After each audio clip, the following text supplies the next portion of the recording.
আজকে আমি তোমাদের যেটা দেখাতে চলেছি সেটা হলো আলিপুর জেল।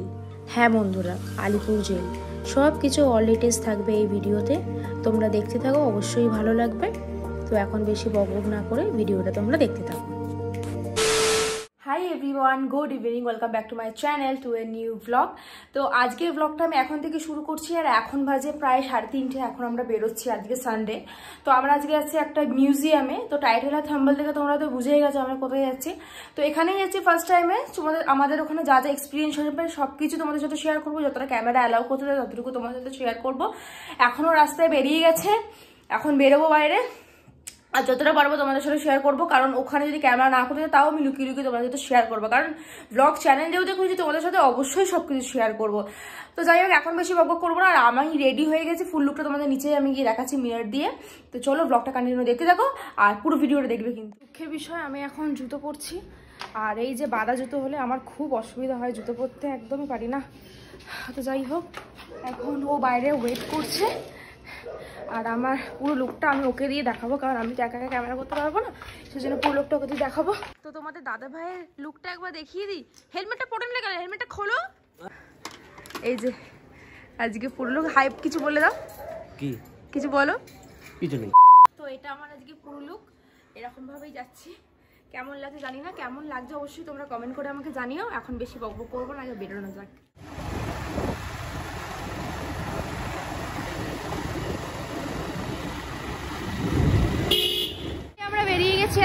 এখন আমাকে হেলমেট পরে নিতে হবে, কারণ হেলমেট পরতে একদমই ভালো লাগে না, কিন্তু হেলমেট না পরলে একদম চাপকে বাবা ছাল তুলে দেবে।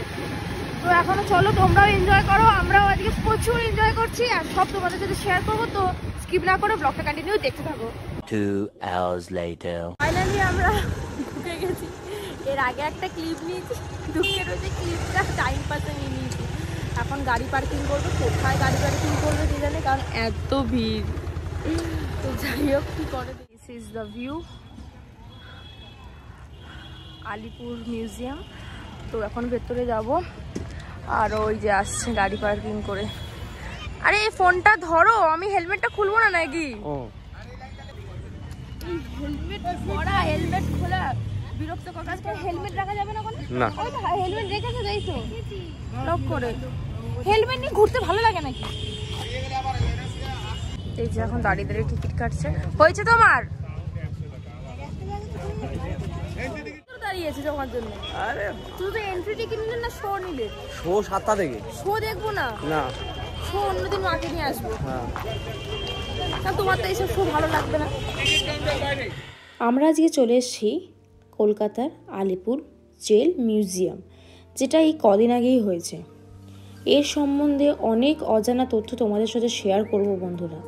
তো সেটা জানতে হলে আমার গোটা ব্লগটা দেখতে হবে, আর অবশ্যই তোমরা এখান থেকে অনেক কিছু জানতে পারবে, অনেক কিছু শেখারও আছে, অনেক পজিটিভ, অনেক নেগেটিভ, অনেক কিছু কথা ওগুলো অজানা আছে, যেগুলো আমরা অনেকেই জানি না। তো চলো শুরু করা যাক। মিউজিয়ামের মধ্যে ঢুকে গেছি, এখন পুরোটা ঘুরে দেখছি। আর এখানে ঘোরার জন্য আলাদা রকম ওগুলো কি গাড়ি বলে জানো? যাই হোক, ওখানে বসেও তোমরা এখানটা পুরোটা ট্যুর করতে পারবে।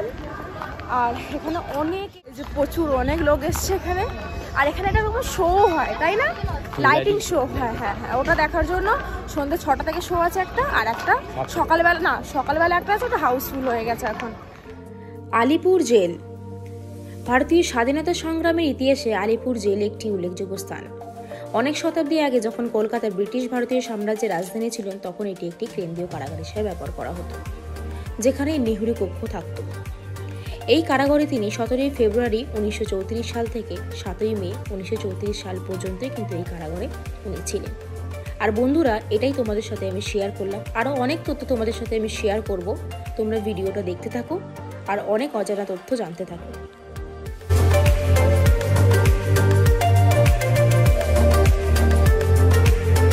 সিরিয়াসলি এইখান থেকে এতটা, এত এইটুকুনি ঘরে এইটা দিয়ে বন্ধ করে রাখতো? অ্যামেজিং। ডক্টর বিধান চন্দ্র রায়, এখানে কি উনি ছিলেন? হ্যাঁ।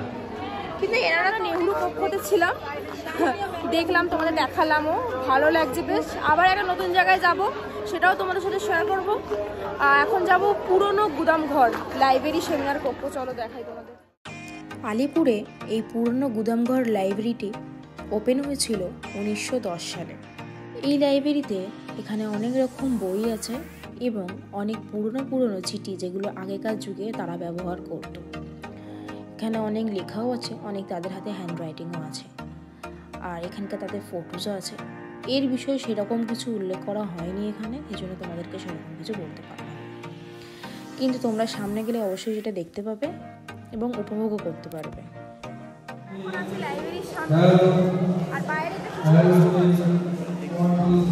তো এখানকার ওদের হ্যান্ডরাইটিং কিছুটা দেখাবো আমি। মানে এখানে হ্যান্ডরাইটিংগুলো খুব ভালো, দেখেও খুব ভালো লাগছে, কারণ এতদিন এগুলো আমরা ইতিহাসে পড়ে এসেছি, এটা এখন চোখের সামনে।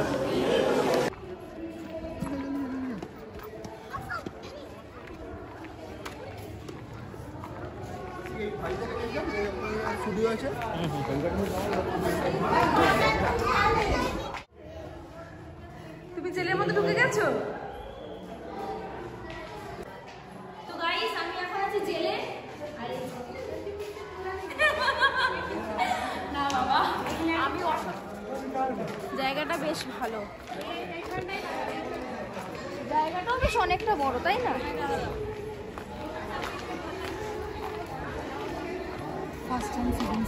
আর এই প্লেসটা তো আরো বড়। এরকম যদি নিজেদের গ্রাউন্ড থাকতো কত ভালো হতো না, আমি এসে খেলতাম রোজ। তো আমরা এবার যেখানে যাচ্ছিলাম ঐতিহাসিক কারাকক্ষ। আমি এখানে সাউন্ডে অনেক কিছু ডিটেলসে বলেছি, বাট বাড়িতে এসে দেখি যে একটা লাইট এখানে মিউজিক চলছিল, যেটার জন্য কপিরাইট হয়তো আসতে পারতো, সেই জন্য আমি এটা মিউট করে ডাবিং করে দিলাম। আর এটা ছিল হাসপাতাল, মানে আলিপুর জেলের হাসপাতাল ছিল। এখানে এটা হলো জেল, আর সবাই যখন অনেকে হয়ে যেত তখন এইখানে নাকি সবাইকে ছিল রাখতো। বাইরের এলাকা, মানে এইখানে ওদেরকে দিয়ে কাজ করাতো, সামথিং লাইক দ্যাট, এটাই ছিল। তো অনেকদিন পর তন্ময় আমাকে একটা ভালো জায়গাতে নিয়ে এসছে, আনএক্সপেক্টেড।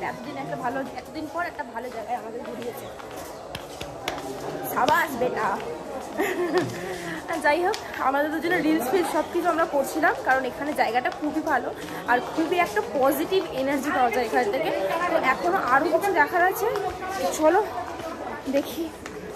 আবার কোনো একটা নতুন জায়গায় যাচ্ছি, আর এখানে প্রচুর লোকজন, খুব একটা ভালো এক্সপিরিয়েন্স হচ্ছে, অনেক কিছু জানছি, অনেক কিছু দেখছি। এতদিন ইতিহাস বইতেই পড়ে এসেছি, বাট এখন সামনে থেকে দেখছি, খুবই ভালো লাগছে। যারা যারা এখনো আসেনি তাদের চলে আসো, মনটা পুরো ভালো হয়ে যাবে।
ভারতের মুক্তি সংগ্রামের সংক্ষিপ্ত লেখো, মানে এইসব দেখে আমার ইতিহাসের কথা মনে পড়ে যাচ্ছে।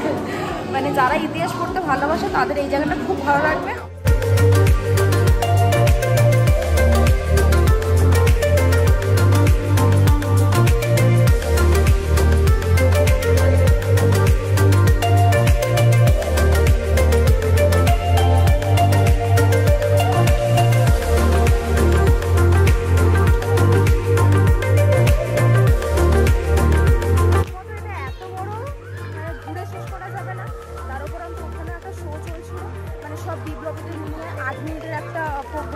তো আমাদের যেহেতু একটু বাড়ি যাওয়ার আছে তারা আছে, কারণ যেহেতু আজকে পৌষ সংক্রান্তি, বাড়িতে পিঠে পিঠে হবে, মাকে তো হেল্প করতে হবে, তো সেই কারণে আমি ওখানে পারলাম না।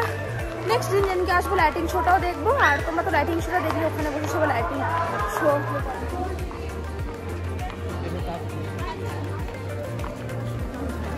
যাচ্ছি। তাৎকল মানে কয়দিনে যেখানে তাঁত বুনতো, এটাই বললো আমাকে, আমি জানি না, উল্টো পাল্টা কিছু বলে না ভিউয়ার্সদের কাছ থেকে মার খাবো আমি।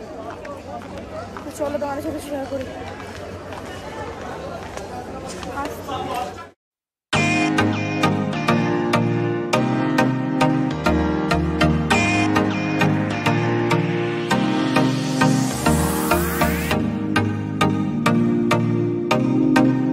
ঠিক আছে, সব ভালো লাগলে, কিন্তু দুঃখজনক বিষয় হলো এখানে এলেই মানে যেখানেই যাবে তোমাদের দাদাভাই ওয়াশরুম চাই, এই জন্য আরও বিরক্ত লাগে আমার। একা একা দাঁড়িয়েছি, ভালো লাগছে না। আলিপুর মিউজিয়ামে সবথেকে বেশি দেখার ইচ্ছা ছিল আমার ফাঁসির মঞ্চ, আর সেদিকেই এক পা করে এগিয়ে যাচ্ছিলাম আমি আর আমার হাজব্যান্ড। জানি না কার কীরকম লেগেছে, বাট আমার এটা স্পেশালি খুব ভালো লেগেছে, কারণ এখানে একটা পজিটিভ নেগেটিভ দুটোই একটা এনার্জি কাজ করছিল। তো অবশেষে আমরা ঢুকলাম ফাঁসির মঞ্চ। তো চলো তোমাদের এখানে ঘুরে দেখাই। আমরা সবাই জানি ফাঁসির মঞ্চ আমাদের মনে কেন গেঁথে আছে, তার একমাত্র কারণ হলো কিন্তু ক্ষুদিরাম বসু। ক্ষুদিরাম বসু এই ফাঁসির মঞ্চে হাসতে হাসতে কিন্তু মৃত্যুটাকে আপন করে নিয়েছিল। এটাও শুনেছিলাম যে যখন ফাঁসি দেওয়া হতো তখন যোদ্ধারা, জেলের যোদ্ধারা বন্দে মাতারাম করে ভারতকে শ্রদ্ধা জানাতো।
আলিপুর জেলে এলে মানে সবটা তো খুবই সুন্দর দেখার মতনই, আর সব থেকে বেশি ইমোশনাল জায়গা হলো ফাঁসি মঞ্চ, যেখানে তোমরা দেখতেই পেলে। তো ওখানে লোক আসছে পিছনে, মেরে দিও না যেন আবার। তো যাই হোক, আমি বলবো এখানে আসো, এসে ভিজিট করো, দেখো, আর বাচ্চাদেরকে অবশ্যই নিয়ে আসো। খুব ভালো জায়গা, খুব মানে একটা ইমোশনাল একটা পজিটিভ জায়গা, প্রথমেই বললাম, বাট এই জায়গাটা দেখার পর মনটা পুরো ভরে গেছে। ইচ্ছা আছে ভাইকে নিয়ে আসার, দেখা যাক যদি সম্ভব হয় তাহলে ভাইকে নিয়ে আসবে। হ্যাঁ, তো আরও অনেক চেঞ্জেস আছে, অনেকটা পুরোটা এখনো অনেক বড়, যতটা পেরেছি আমি কভার করেছি। চলো এখন দেখা যাক কী করি।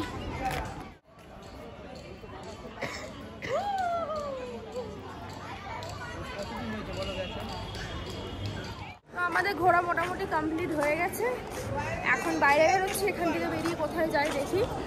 তো ঘুরে ভালোই লাগলো, তাই না? দারুণ লেগেছে। তোমার কেমন লেগেছে বলো? ভালো ভালো।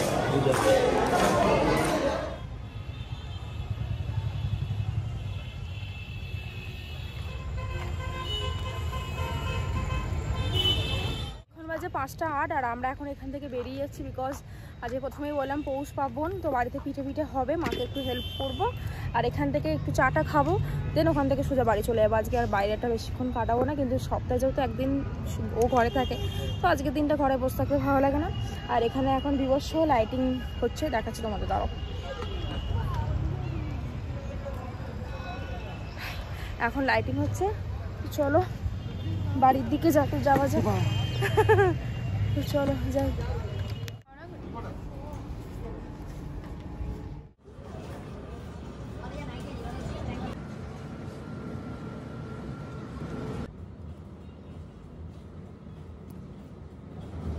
তো আমরা এখন চলে এসেছি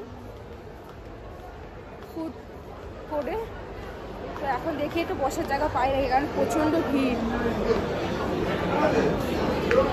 প্রচুর ভিড়। দেখি বসার জায়গা পাই কিনা, প্রচুর ভিড়। তো আমি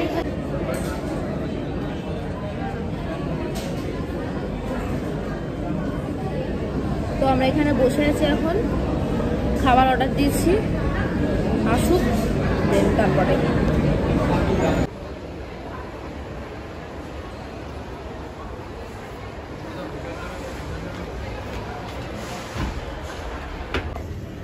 ফাইনালি আমরা রেগমল থেকে বেরিয়ে গেছি, এখন পার্কিং স্লটে যাচ্ছি, কারণ ও গাড়ি রেখেছে ওখানে, আর ও কেসেই যাচ্ছে, তবু খাওয়া কমাবে না। এখান থেকে সোজা যাবো বাড়ি গিয়ে দেন কথা বলছি। A few moments later. তো আমরা বাড়ি এসে গেছি, প্রচন্ড টায়ার্ড হয়ে গেছে, তার উপর আমাকে এখন পিঠে করতে হবে। মা এখন পিঠে যোগাযোগ করতে বসে গেছে, আমিও ফ্রেশ হবো, ফ্রেশ হয়ে বসবো। তো এই ব্লগটা এখানেই শেষ করছি, দেখা হচ্ছে নেক্সট ব্লগে খুব তাড়াতাড়ি। আর ব্লগের কিছু ভালো লেগে থাকে তোমরা একটু লাইক, কমেন্ট, সাবস্ক্রাইব করে দিও, আর চ্যানেলের পাশে ছোট্ট সব বেল আইকনটা টিং করে দিলে যাতে যখনই ভিডিও আসবে তোমাদের নোটিফিকেশনটা চলে যায়, আর তোমরা ভিডিওটা দেখে নিতে পারো।